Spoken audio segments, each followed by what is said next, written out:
ഇന്ന് നമ്മൾ കേൾക്കാൻ പോകുന്ന കഥ ഇരുമുലയ്ക്ക് പ്രസവിച്ച സാമ്പൻ്റേതാണ്. ശ്രീകൃഷ്ണന്റെ ജന്മശത്രുവായിരുന്നു കംസൻ. കംസന്റെ പിതാവ് ഉഗ്രസേനൻ മധുരാപുരിയിലെ രാജാവായിരുന്നു.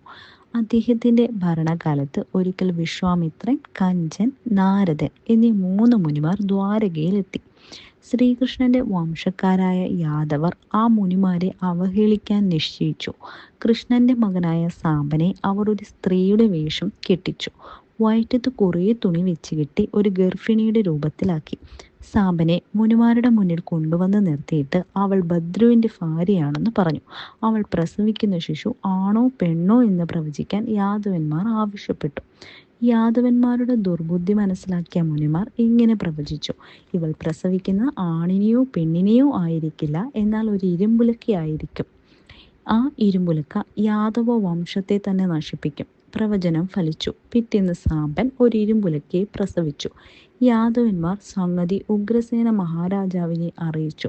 വിവരം കേട്ട് ഉഗ്രസേനൻ ദുഃഖിച്ചു. അദ്ദേഹം ഇരുമ്പുലക്കയെ രാഗിപ്പൊടിയാക്കി. ആ പൊടി കടലിൽ നിക്ഷേപിച്ചു. പക്ഷെ പ്രശ്നം അവിടം കൊണ്ടും അവസാനിച്ചില്ല. ഇരുമ്പുലക്കപ്പൊടി അലകളിലൂടെ കരക്കടിഞ്ഞു കയറി. അവ ചേരപ്പുല്ലുകളായി മുളച്ചുയർന്നു. മുനിമാർ പ്രവചിച്ചതുപോലെ യദുവംശം നാശത്തിന്റെ വക്കത്തായി. അവർ മദ്യമുണ്ടാക്കി കുടി തുടങ്ങി. അവർ തമ്മിൽ തല്ലും ആരംഭിച്ചു. ജനങ്ങൾ ചേരപ്പുല്ലുകൾ പറിച്ചെടുത്ത് അവയെല്ലാം ഇരുമ്പുലക്കളാക്കി മാറ്റി. ആ ഇരുമ്പുലക്കകൾ കൊണ്ട് യാദവന്മാരെല്ലാം പരസ്പരം തല്ലി മരിച്ചു. ശ്രീകൃഷ്ണന്റെ മരണവും ആ ഇരുമ്പുലക്കയിൽ നിന്നായിരുന്നു. ഇരുമ്പുലക്ക രാഗിപ്പൊടിച്ചപ്പോൾ ബാക്കി വന്ന കഷ്ണം കൊണ്ട് അസ്ത്രമുണ്ടാക്കിയതാണ് ശ്രീകൃഷ്ണന്റെ മരണത്തിന് ഹേതുവായത്.